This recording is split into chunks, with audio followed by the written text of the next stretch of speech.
Hello friends, मैं अभी मौर्य आप लोगों का एक बार पुनः स्वागत करता हूं अपने इस यूट्यूब फैमिली में। आज की क्लास में हम जो बात करने वाले हैं वो बात करेंगे पुनः उसी मिडेवल हिस्ट्री की श्रृंखला में। इससे पहले जो भी सारी क्लासें हमारी हो रही थी उसी को आज हम पुनः एक नए अंदाज में कंटिन्यू करेंगे। ठीक है, तो इससे पहले की जो भी सारी क्लासें हो चुकी हैं उनमें से कुछ वीडियोस का लिंक आपको नीचे डिस्क्रिप्शन में मिल जाएगा। आप सहजता पूर्वक वहां से जाकर के पहले उन सारी क्लासों को देख लीजिएगा एंड तत्पश्चात आकर के इस क्लास पे विजिट कीजिएगा। ठीक है, बाकी आज जो हम अध्ययन करने वाले हैं वो हमारे अध्ययन के दृष्टिकोण से जो भी सारा सिस्टम चल रहा था उसी को आज हम देखेंगे। यानी कि हम लोग सल्तनत काल का अध्ययन कर रहे थे या जो भी हमारा सल्तनत चल रहा था दिल्ली सल्तनत उसी का अध्ययन हम लोग करेंगे फिलहाल में। इससे पहले थोड़ा सा हम लोग रिवीजन मोड में लेते हैं कि इससे पहले की क्लास में हम लोगों ने क्या अध्ययन किया या किन सारी बातों की चर्चा हमने आपके समक्ष पेश की। ठीक है, तो इसके माध्यम से हम जो अध्ययन करने वाले हैं आज फिलहाल में, इससे पहले वाली क्लास देख लीजिएगा, उसके बाद यहाँ पे आकर के विजिट कीजिएगा। ठीक है, हम लोग जो बात कर रहे थे वो बात कर रहे थे दिल्ली सल्तनत की। ठीक है, इससे पहले थोड़ा सा रिवीजन मोड में ये लेते हैं कि इस दिल्ली सल्तनत के संदर्भ में हम लोगों ने बात की किसकी, गुलाम वंश की, जिसको हम लोग दास वंश के नाम से भी जानते हैं या कुछ इतिहासकारों के द्वारा इसको मामलूक वंश की भी संज्ञा दे दी गई। ठीक है, एंड इसी के पश्चात में हम लोगों ने जो और अध्ययन करना है वो करना था इसी के अंतर्गत में खिलजी वंश के संदर्भ में। यानी जो भी सारा सिस्टम था इस दिल्ली सल्तनत में वो खिलजी वंश के संदर्भ में अध्ययन करना था। एंड इसी के पश्चात में अगर मैं और बात करूं तो इसी में इसके पश्चात जो हमने अध्ययन करना है वो तुगलक वंश का अध्ययन करना है। यानी तुगलक वंश के संदर्भ में हम अपनी सारी बातों को पेश करेंगे। ठीक है, एंड इसी के पश्चात में अगर और जिक्र करें तो इसमें और जो आता है वो आता है सैयद वंश, यानी सैयद डायनेस्टी का अध्ययन करेंगे। जो भी सारी बातें होंगी वो पता चलेंगी अध्ययन के दौरान में। एंड इसी के पश्चात में अगर मैं और बात करना चाहूं तो इसमें जो लास्ट अध्ययन करना था वो हमको लोधी वंश के संदर्भ में अध्ययन करना था। यानी जो भी सारा सिस्टम होगा वो हम लोधी वंश के संदर्भ में बात करेंगे, जो कि यह एक प्रकार का प्रमुख वंश होता है जो कि कभी रहा होगा, जो कि दिल्ली सल्तनत पे अपनी पूरी की पूरी सत्ता को स्थापित करता है। ठीक है, तो ये फिलहाल में हम लोगों ने जो जिक्र करना था दिल्ली सल्तनत के अंतर्गत हमको ये 5 डायनेस्टी अर्थात 5 वंशों का अध्ययन करना था। गुलाम वंश, खिलजी वंश, तुगलक वंश, सैयद वंश एंड लोधी वंश।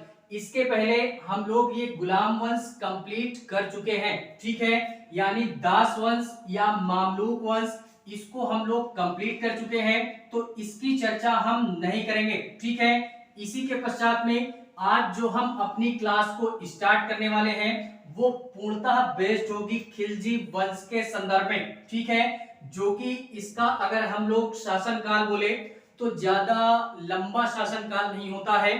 फिलहाल में 30 से 31 सालों तक ये केवल और केवल दिल्ली सल्तनत पर या दिल्ली के क्षेत्र में अपनी सत्ता को स्थापित करते हैं।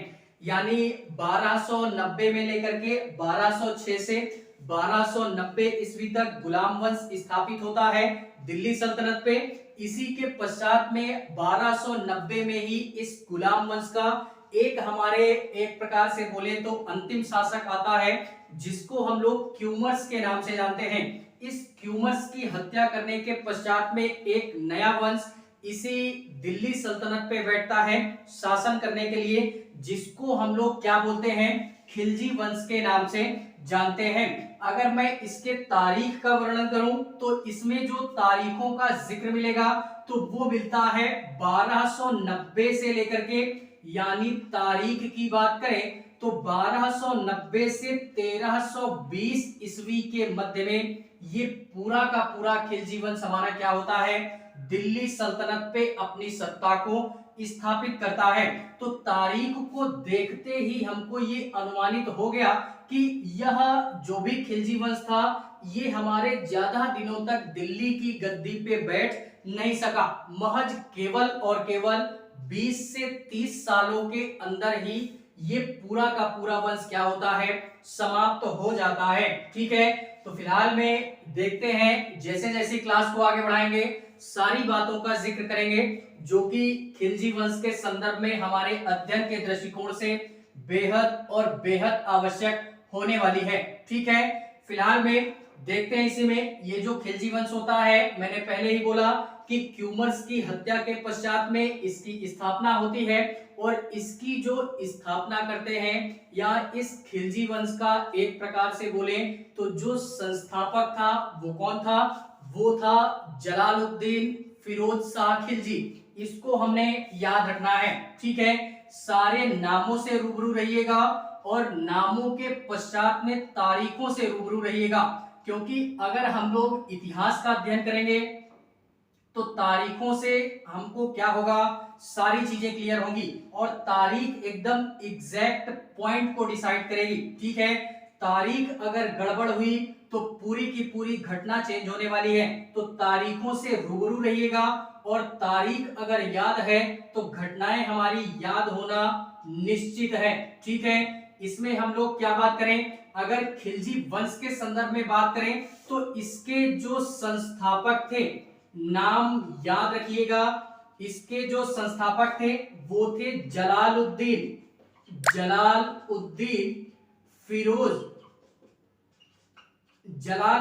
फिरोज खिलजी के नाम से जानते हैं। ये कौन थे, ये संस्थापक थे खिलजी वंश के। स्थापना कब की गई तो 1290 में क्यूमर्स की हत्या के पश्चात में। ठीक है, एंड इसी के पश्चात में इनसे कुछ ज्यादा हो नहीं पाता है। ऐसा क्यों, ऐसा इस कारणवश क्योंकि ये दिल्ली सल्तनत पर सत्ता को स्थापित करने वाला खिलजी वंश का यह एक महज ऐसा शासक था जो कि काफी बुजुर्ग था, काफी एक प्रकार से बोले तो वृद्ध टाइप में था, जो कि इससे कुछ ज्यादा हो नहीं पाया, ज्यादा कुछ एक प्रकार से बोले तो उखाड़ ना सका। तो जब ज्यादा कुछ उखाड़ ना सका, वृद्ध था, तो यह एक प्रकार से बोले तो महज या एक प्रकार से अगर मैं और बोलना चाहूं तो 70 वर्ष की आयु में, किसमें 70 वर्ष की आयु में इसने क्या की, इस खिलजी वंश की सत्ता को स्थापित किया। और एक प्रकार से होता है ना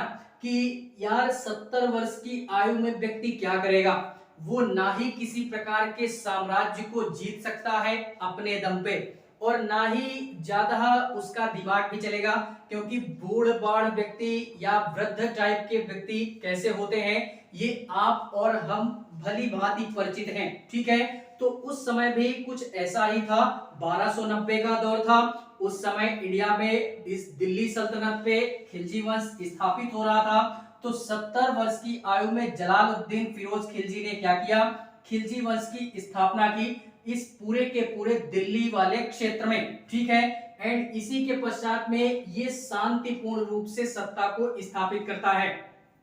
वृद्ध था, इस कारणवश इसने ये बोला कि मैं शासन करना चाहता हूं, लेकिन पूरी तरीके से मैं शांतिपूर्ण से अपने साम्राज्य की स्थापना करना चाहता हूं और जब तक मैं इस पूरी पृथ्वी पे या मेरा जो जीवन है अगर मैं तब तक इस सत्ता पे स्थापित रहता हूं तो मैं शांतिपूर्ण रूप से अपने पूरे के पूरे साम्राज्य का जो भी सारा परिसंचलन होगा उसको करने का प्रयास करूंगा। ठीक है, तो ये शांतिपूर्ण ढंग से अपने साम्राज्य को स्थापित भी करते हैं और कुछ वर्षों तक सत्ता को संचालित भी करते हैं। और फिलहाल में 1290 में जब इन्होंने स्थापित की तो इनका जब राज्याभिषेक होता है उस राज्य अभिषेक कहां पे होता है, तो उस किले का नाम भी याद रखिएगा, किलोखरी के किले में, किलोखरी,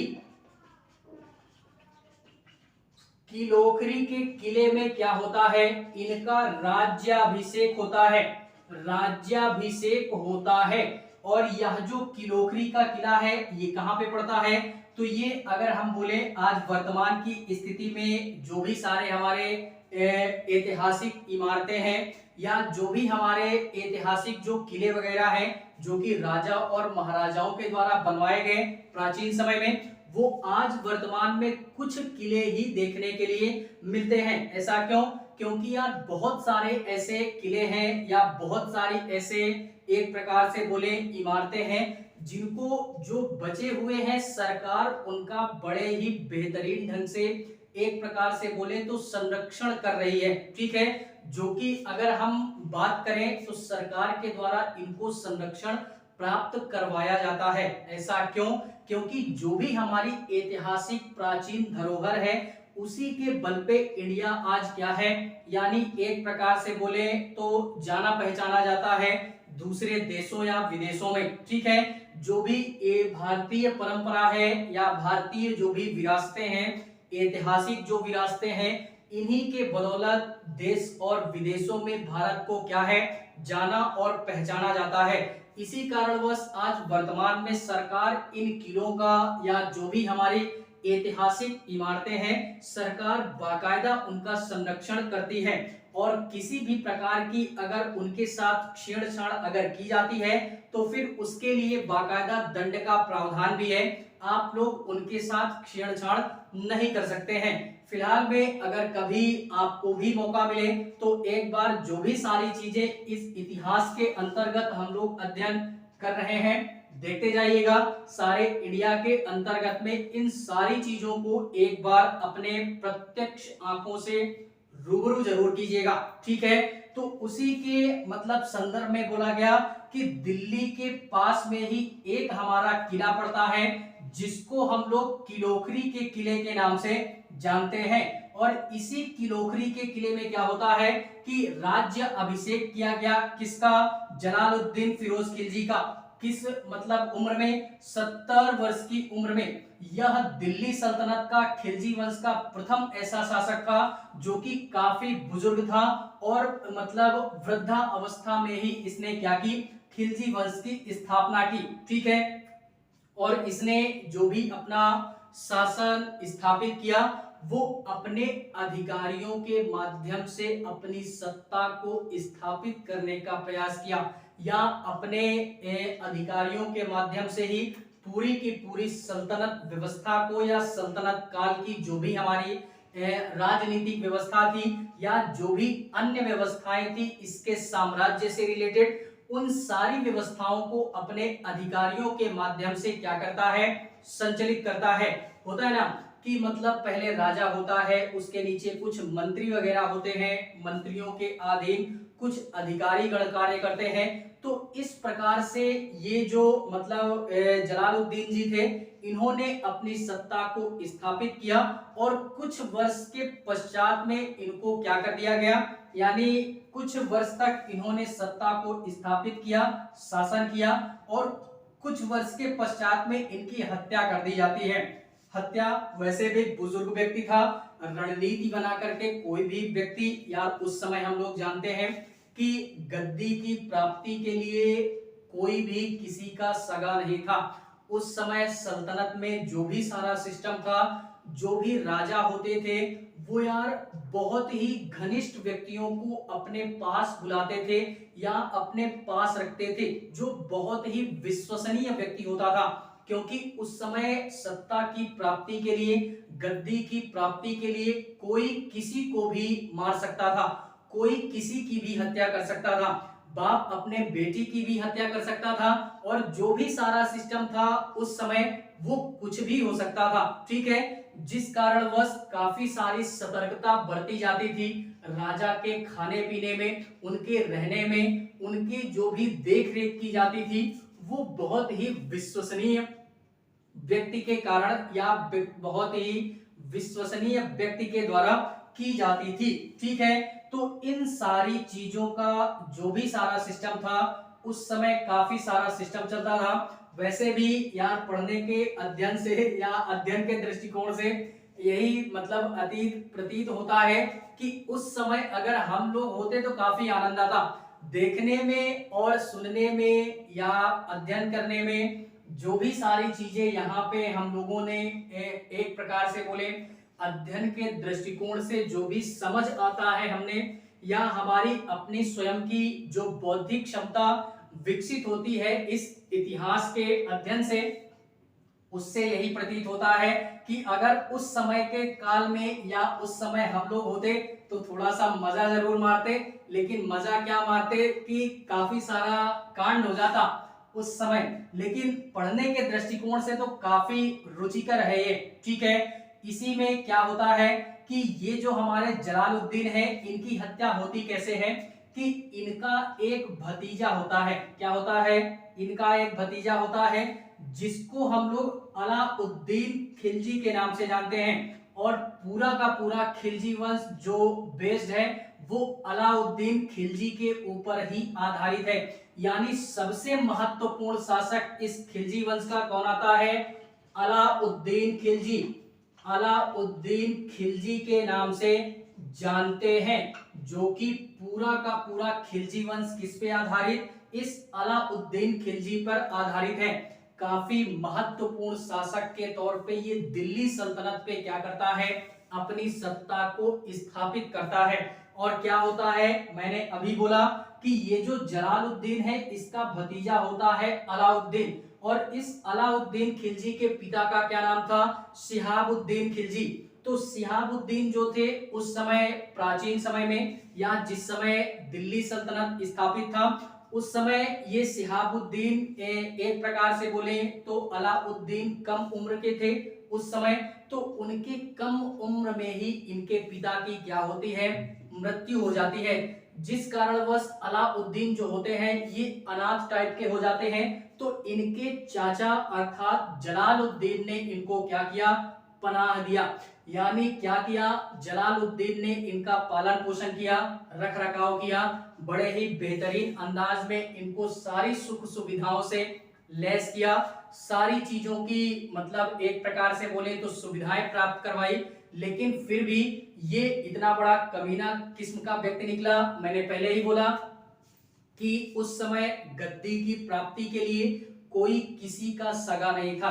आज वर्तमान की स्थिति में क्या है कि आज वर्तमान की स्थिति में हमारे भारत देश को संचालित करने के लिए एक पुस्तक बनाई गई जिसको हम लोग भारतीय संविधान के नाम से जानते हैं, ठीक है। इसी संविधान के अनुसार ही पूरा का पूरा भारत देश बंधा है और भारत के जो भी हमारे सर्वोच्च संवैधानिक पद हैं वो इसी संविधान के अनुरूप कार्य कर रहे हैं, जिससे कि आज जो हमारे नेता नगरी टाइप के लोग हैं इनको मजबूरी में अपनी सत्ता से या अपनी गद्दी से क्या होना पड़ता है? उतरना पड़ता है। अगर ये संविधान नाम की किताब ना होती तो यार ये लोग अपनी गद्दी से कभी उतरने का नाम लेते भी नहीं और आपको और हमको ये भूल जाते, केवल और केवल सोचते तो अपने भलाई के बारे में या अपने बारे में ही ये सोचने का कार्य करते। उस समय क्या था? जिस समय राजा महाराजाओं का दौर था, आज तो लोकतंत्र स्थापित है और उस समय क्या था कि लोकतंत्र ना होकर के राजतंत्र स्थापित था। राजतंत्र स्थापित था, राजा का पुत्र ही राजा बनेगा, ऐसी शासन व्यवस्था थी। तो उस समय इस प्रकार की शासन व्यवस्था थी, कोई किसी का सगा नहीं था। जिसको भी सत्ता की प्राप्ति की आवश्यकता होती वो पूरी तरीके से एक रणनीति बनाता और रणनीति बना करके वो राजा की हत्या करता और स्वयं ही गद्दी को प्राप्त करता था। लेकिन फिर भी ऐसा बोला जाता है कि जो विश्वसनीय व्यक्ति होते थे वो राजा के लिए अपने प्राणों की आहुति तक देते थे।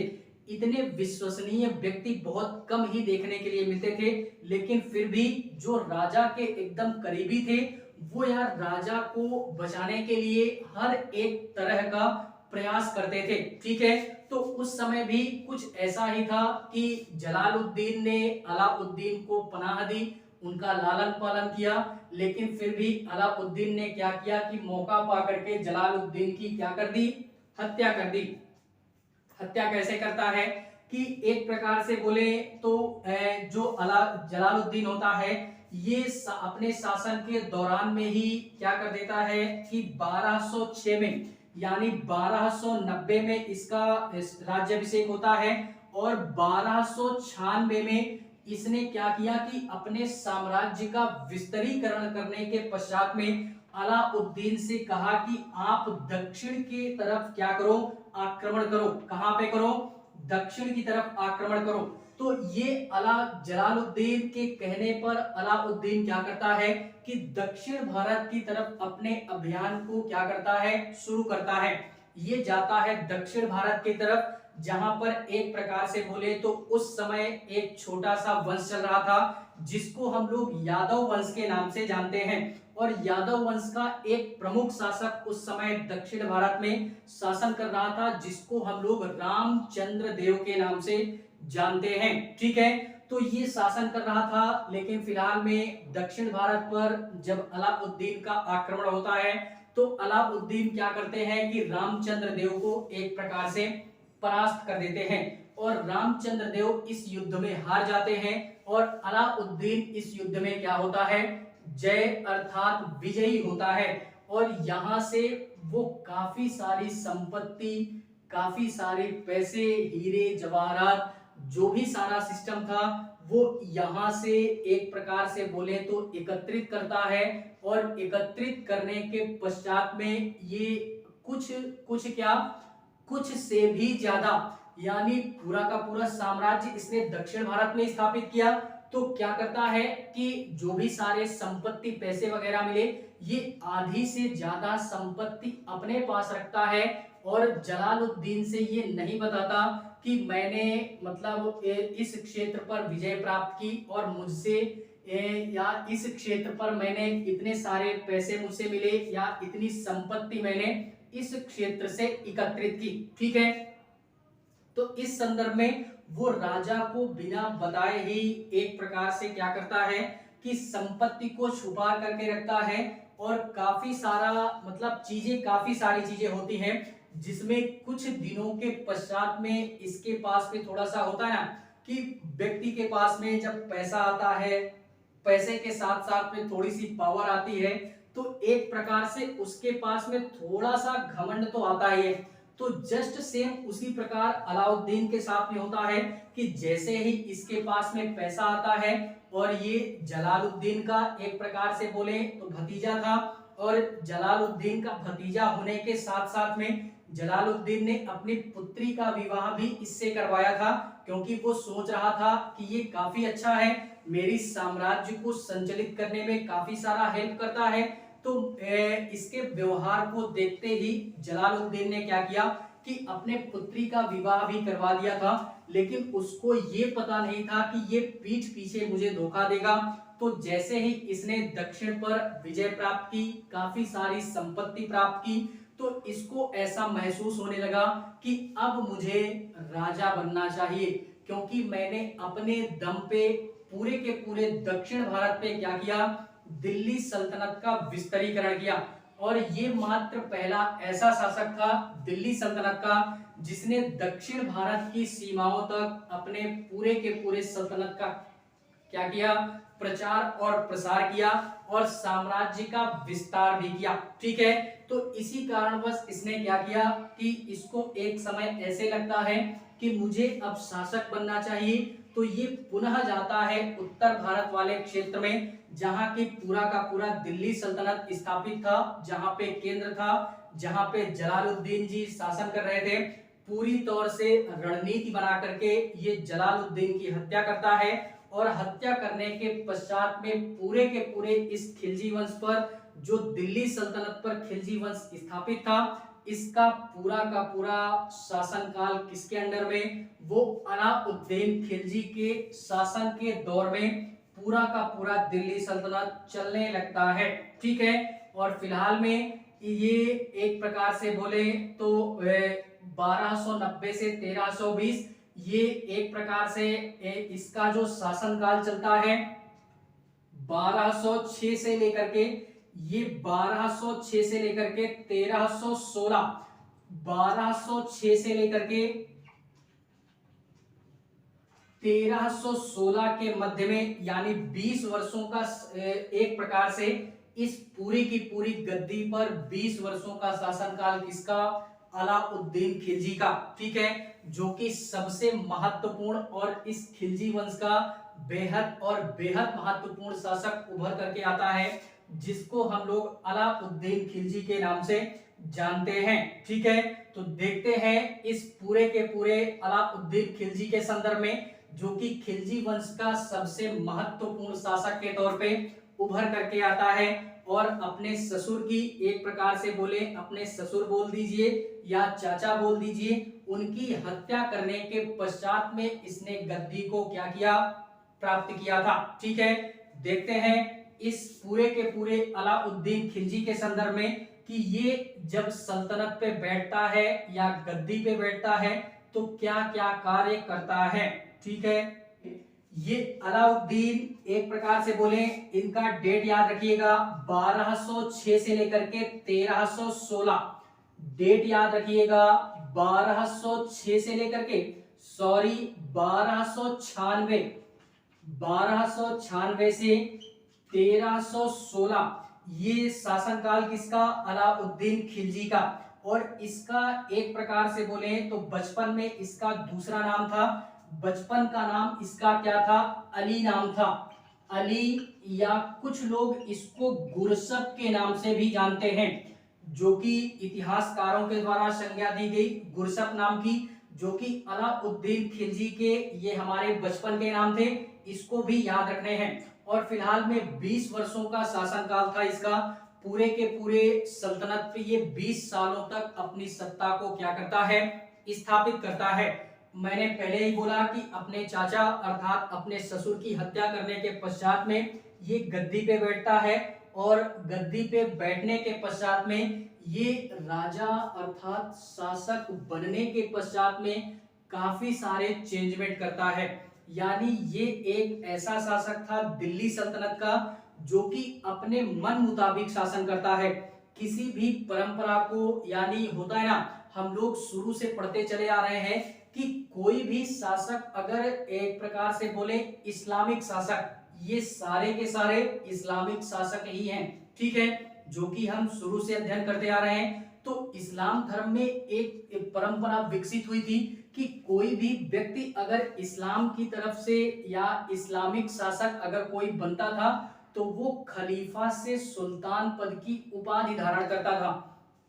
उसके पश्चात में ही वो क्या करता था कि सुल्तान बनता था। ठीक है, तो ये एक ऐसा शासक था अलाउद्दीन खिलजी कि ये अपने मन मुताबिक शासन करता है और अपने मन मुताबिक शासन करने के पश्चात में ये किसी भी प्रकार की इस्लामिक परंपराओं को नहीं मानता। ये कहता है कि मैं जब राजा बना हूं तो अपने स्वयं के अनुसार ही मैं अपनी सत्ता को संचालित करूंगा। जब तक मैं इस पूरे के पूरे दिल्ली सल्तनत पे बैठूंगा, इस गद्दी पे मैं ही शासक रहूंगा और मेरे अनुसार ही इस पूरे के पूरे साम्राज्य का जो भी सारी गतिविधियां होंगी वो संचालित की जाएंगी। अब उसमें किसी भी प्रकार की कोई परंपरा विकसित नहीं होगी, ना ही मैं किसी भी प्रकार के खलीफा से अनुमति लूंगा, यानी बिना खलीफा के अनुमति के ये सुल्तान के पद पर बैठता है और सुल्तान के पद पर बैठते ही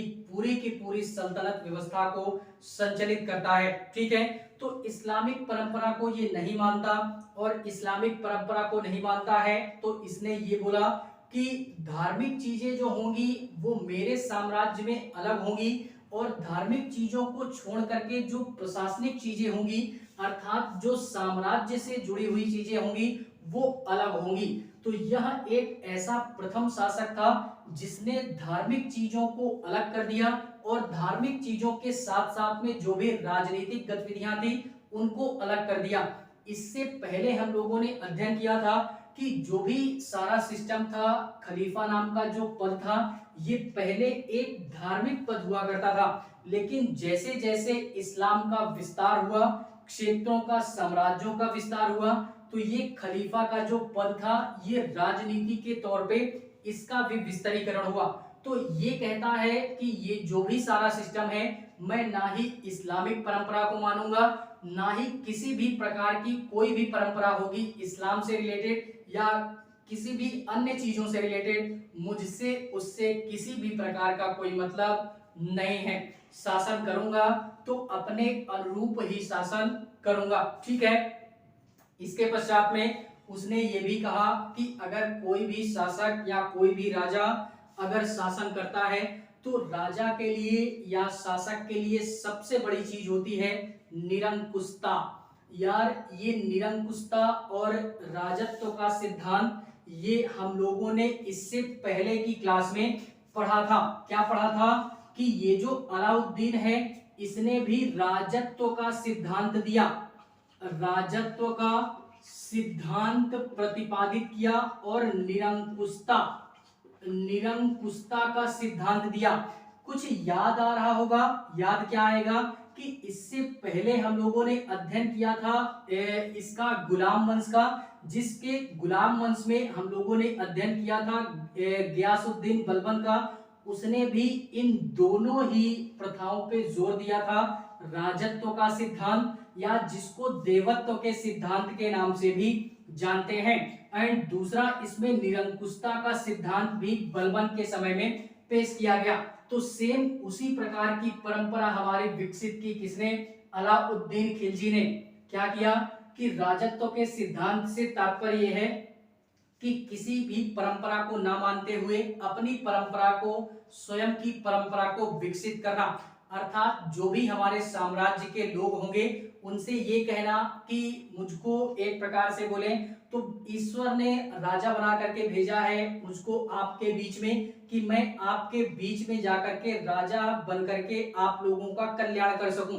तो इस तरह की प्रथाओं को वो ज्यादा महत्व देता है, जिसको राजत्व का सिद्धांत बोलते हैं। और ये भी बोला गया कि मैं स्वयं में अगर राजा हूं तो मैं कुछ भी कर सकता हूं, मैं इतना जानता हूं कि मैं राजा हूं और अपने अनुरूप ही अपने साम्राज्य को क्या करूंगा, संचालित करूंगा। निरंकुशता से तात्पर्य यह है कि इसका कहना भी ये था और बलबन का कहना भी ये था कि निरंकुशता से ये तात्पर्य है कि जनता के आधार पे शासन व्यवस्था स्थापित नहीं होगी। अब उसमें जनता को चाहे किसी भी प्रकार का कष्ट होगा, हमसे किसी भी प्रकार का कोई मतलब नहीं है। ठीक है, जनता मारी जाए, जनता को कुछ भी हो, हमसे इससे कोई भी मतलब नहीं है। ठीक है, हमको मतलब है तो अपने स्वयं से, अपने स्वयं की गद्दी से और अपने स्वयं के साम्राज्य से। ठीक है, कि हम साम्राज्य को ज्यादा दिनों तक अपने अंडर में कैसे बना करके रखते हैं, हमारा साम्राज्य कैसे चल सकता है बेहतर से बेहतर ढंग से, उस अनुरूप हम शासन करेंगे, ना कि जनता के आधार पर हम शासन करेंगे। ठीक है, तो उस समय ये था कि जनता के आधार पे शासन नहीं था, वो साम्राज्य के आधार पे शासन व्यवस्था को संचालित किया जाता था। और साम्राज्य के आधार पे शासन व्यवस्था को संचालित करने के संदर्भ में अगर किसी भी प्रकार की कोई छेड़छाड़ या दुविधा समस्या उत्पन्न होती थी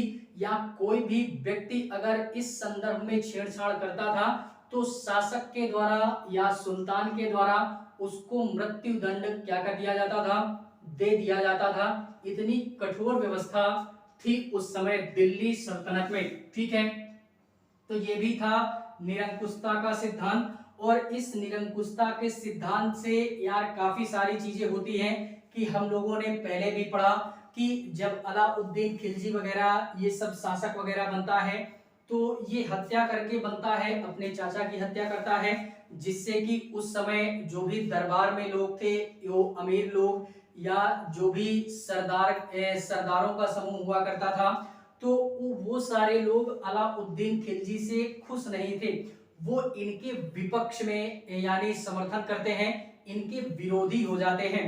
और इनके जो रिश्तेदार वगैरह थे, जो जलालुद्दीन के रिश्तेदार थे या अलाउद्दीन के रिश्तेदार थे, वो सारे के सारे रिश्तेदार क्या होते हैं कि अलाउद्दीन के विरोध में खड़े होते हैं, अलाउद्दीन के विपक्ष में खड़े होते हैं कि उसने हमारे रिश्तेदार की हत्या की या हमारे जो भी अलाउद्दीन थे उनकी हत्या करके ये दिल्ली सल्तनत की गद्दी को प्राप्त करता है। तो इस संदर्भ में दरबार के जो लोग थे, अमीर लोग, या दरबार में जो भी सरदारों का समूह था, सरदार लोग थे, या जो मंत्री वगैरह थे, या जो जलालुद्दीन के रिश्तेदार वगैरह थे, इन सभी लोगों ने मिल करके इस पूरे के पूरे दिल्ली सल्तनत पे या अलाउद्दीन के समक्ष क्या किया कि आक्रमण करने का प्रयास किया या विद्रोह करने का प्रयास किया। विद्रोह करने का प्रयास ही नहीं किया, हालांकि विद्रोह किया भी, और विद्रोह किया भी तो अलाउद्दीन इतना मतलब एक प्रकार से बोले तो बुद्धिजीवी भी था। तो इसने क्या किया कि उन विद्रोहों को दबाया भी, और उन विद्रोहों के खिलाफ जो भी सारी चीजें या जो भी सारे कार्य वो कर सकता था अपने सैन्य व्यवस्था के दम पे, उसने सारे विद्रोहों को दबाने का प्रयास किया। सारे आक्रमण उसने जीते भी, जो कि उसके रिश्तेदारों के द्वारा या जो भी लोग आक्रमण कर रहे थे, जो भी लोग विद्रोह कर रहे थे, उनके समक्ष उन सभी विद्रोहों को दबा दिया गया। किसके द्वारा? अलाउद्दीन के द्वारा। इसकी जो भी सेनाएं वगैरह थी काफी सारी मतलब व्यवस्थाओं के अनुरूप ही संचलित होती थी, ठीक है। और जब ये सारी चीजें जान जाता है कि पीठ पीछे हमारे इतने दुश्मन हैं, तो ये भी यार क्या करता है कि काफी सतर्क हो जाता है और काफी सतर्कता बरतता है अपने साम्राज्य के संदर्भ में और अपनी शासन व्यवस्था को संचालित करने के संदर्भ में। सतर्कता क्या बरतता है कि ये अपने साम्राज्य में जो भी विद्रोह हो रहे थे, इन विद्रोहों को दबाने के लिए कि अब पुनः दोबारा मेरे खिलाफ कोई भी विरोधी मेरा क्या ना कर सके, यानी विद्रोह ना कर सके।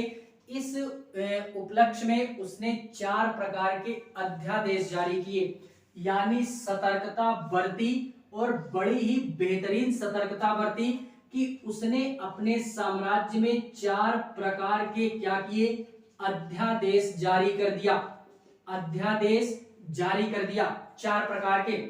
पहला अध्यादेश क्या था कि इसमें जो भी सारे एक प्रकार से बोले जो भी धार्मिक गुरु हुआ करते थे उस समय, यानी इस्लाम से रिलेटेड जो भी हमारे उस समय धार्मिक गुरु हुआ करते थे, या जो भी उस समय बड़े बड़े जमींदार हुआ करते थे, जमींदारों के पश्चात में जो उस समय बड़े बड़े पूंजीपति वगैरह हुआ करते थे, उनको बड़े बड़े शासक जो भी शासक होते थे वो क्या करते थे कि मतलब उनको कुछ भूमि वगैरह दे देते थे, ठीक है, जो कि वो भूमि हमारी उनको वेतन के तौर पे भी दी जाती थी।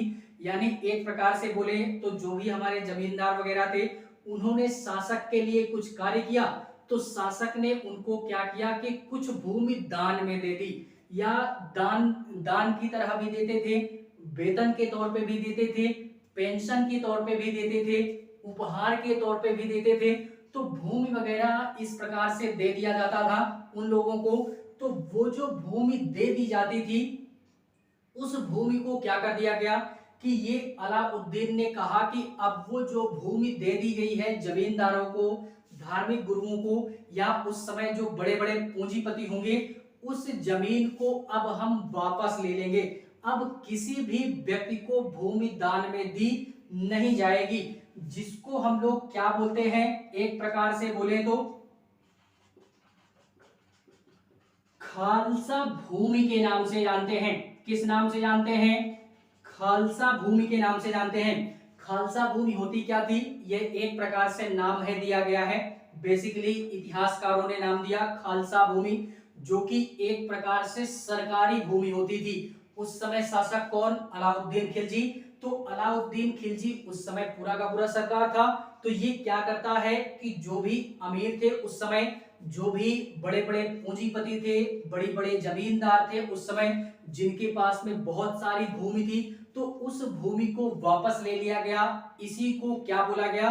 खालसा भूमि। खालसा भूमि अर्थात सरकारी भूमि को ही खालसा भूमि के नाम से जानते हैं, ठीक है।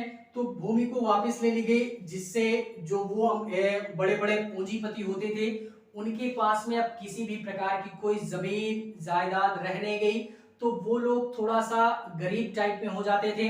अब उनके पास में कोई सोर्स नहीं बचता था विद्रोह करने का, जिस कारणवश ये पहला अध्यादेश यही था कि जो भी सारे लोग थे उनके पास में जो भूमि थी वो किसी भी प्रकार से अगर शासक के द्वारा दी गई थी तो उसको पुनः शासक के द्वारा ले लिया गया या छीन लिया गया।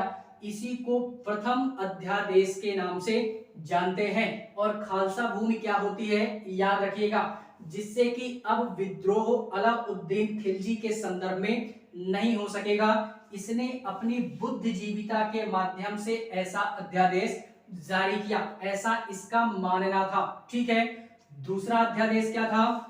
दूसरा अध्यादेश ये था कि उस समय गुप्तचर की, यानी दूसरा जो अध्यादेश था वो अच्छे गुप्तचर की व्यवस्था, अच्छे गुप्तचर की व्यवस्था की इसने, यानी अपने साम्राज्य को और व्यवस्थित ढंग से संचालित करने के लिए। और जो भी शासक था अलाउद्दीन खिलजी, ये इसके समक्ष या इसके विपक्ष में कोई विद्रोह ना हो सके पीठ पीछे, तो इसने एक अच्छे गुप्तचर विभाग की क्या की? स्थापना की। यानी हम लोग यार जानते हैं कि कोई भी अगर विरोधी होता है, अब वो चाहे हमारा शत्रु हो, आपका शत्रु हो, तो वो हमारे सामने तो रणनीति बनाएगा नहीं, रणनीति बनाएगा हमारे पीठ पीछे। तो ये अलाउद्दीन खिलजी काफी टैलेंटेड था, ये सारी चीजें जानता था। तो इसी कारणवश इसका कहना ये था कि मेरे पीठ पीछे मेरे जो भी सारे शत्रु हैं वो अच्छी खासी रणनीति बनाने के पश्चात में क्या करते हैं कि विद्रोह करते हैं। तो इस उपलक्ष्य में मैं एक व्यवस्था करूंगा अपने साम्राज्य को बचाने के लिए या अपने आप को संरक्षित करने के लिए, जिसको हम गुप्तचर विभाग के नाम से जानते हैं। ठीक है, तो गुप्तचर विभाग की स्थापना की, जिससे कि ये जो गुप्तचर होते थे ये चोरी छुपे साम्राज्य में जाकर के इधर उधर टहलते थे और राजा से रिलेटेड या शासक से रिलेटेड कोई भी व्यक्ति अगर गुफ्तगू करता था या कोई भी व्यक्ति अगर राजा के संदर्भ में रणनीति बनाता था, इनके मतलब होने ना होने के संदर्भ में, या राजा के बारे में किसी भी प्रकार की अगर चर्चा या गुफ्तगू होती थी, तो ये हमारे गुप्तचर विभाग के जो सैनिक होते थे ये सारी चीजों से रूबरू करवाते थे राजा साहब को। ठीक है, जिससे कि ये अलाउद्दीन खिलजी काफी खुश होता है कि एक अच्छा विभाग बनाया मैंने, गुप्तचर विभाग, जिससे कि अगर किसी भी प्रकार की कोई घटना इनके विद्रोहियों के द्वारा अगर होने वाली होती थी तो इनको पहले ही पता चल जाता था कि मेरे खिलाफ किसी व्यक्ति के द्वारा हमारा विद्रोह होने वाला है। ठीक है, तो ये सतर्क हो जाता था। तो ये दूसरा अध्यादेश था इसका। एंड तीसरा अध्यादेश, इसमें क्या बोला गया कि तीसरा जो अध्यादेश था वो था कि उस समय जो भी एक प्रकार से बोले भांग हो गया, शराब हो गया, या उस समय जहां पे भी जुआ वगैरह खेला जाता था, यानी इस प्रकार के जो भी मादक पदार्थ थे, मादक पदार्थों पे भी प्रतिबंध लगवाया गया। किसके द्वारा? अलाउद्दीन खिलजी के द्वारा। इसने क्या कहा कि तीसरा अध्यादेश मेरा ये है कि मेरे साम्राज्य में अब आज के बाद से ना ही किसी भी प्रकार की कोई मादक पदार्थ बिकेगा और ना ही किसी भी प्रकार का कोई जुआ वगैरह खेला जाएगा। ठीक है, तो उसने भांग पे भी बैन लगाया, शराब पे भी बैन लगा दिया। ये एक प्रकार की इसकी अच्छी व्यवस्था थी, मुझे तो काफी अच्छी लगी। ठीक है, कि अपने साम्राज्य में इसने भांग को भी बंद करवाया, शराब बंद करवा दिया, जो भी लोग जुआ वगैरह खेलते थे तो उन स्थानों पर भी प्रतिबंध लगवाया गया। किसके द्वारा? अलाउद्दीन खिलजी के द्वारा। ऐसा क्यों करवाया गया? ऐसा इस कारणवश करवाया गया कि इन स्थानों पे बड़ी बड़ी महफिलें जमती हैं।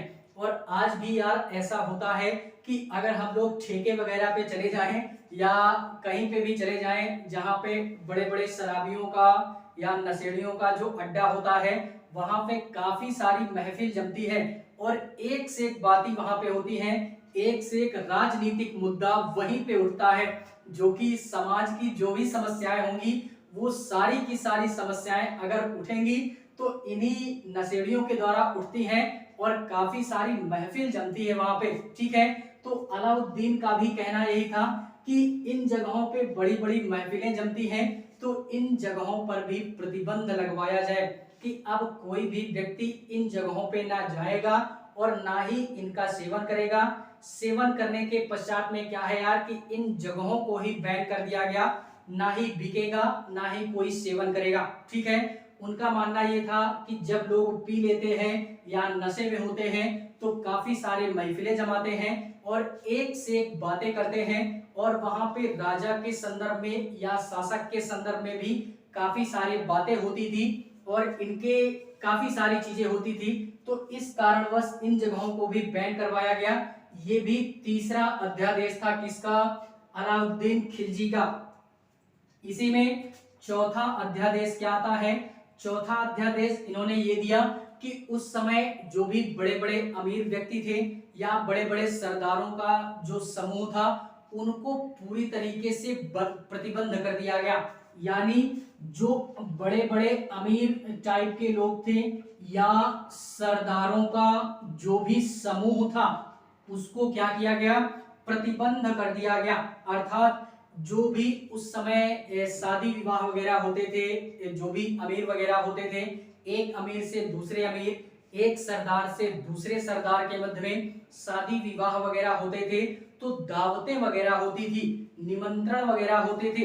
तो ये चीज थोड़ा सा खराब था कि यार दूसरों के मध्य में ये सारी गतिविधियां अलाउद्दीन थोड़ा सा ज्यादा कर दिया।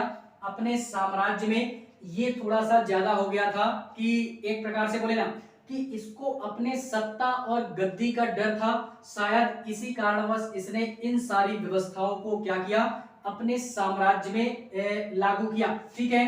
तो वही बोला कि जो अमीर और सरदार टाइप के लोग थे इनके घर पे अगर शादी वगैरह होती थी, बड़े बड़े लोग, क्योंकि छोटे मोटे लोग तो राजा का कुछ कर नहीं सकते, इसी कारणवश इसने अमीरों और सरदारों के पक्ष में ये सारी बातें बोली कि अब जो दावतें वगैरह होंगी इनके संदर्भ में शादी विवाह जो होंगे उन सभी दावतों पर क्या किया गया?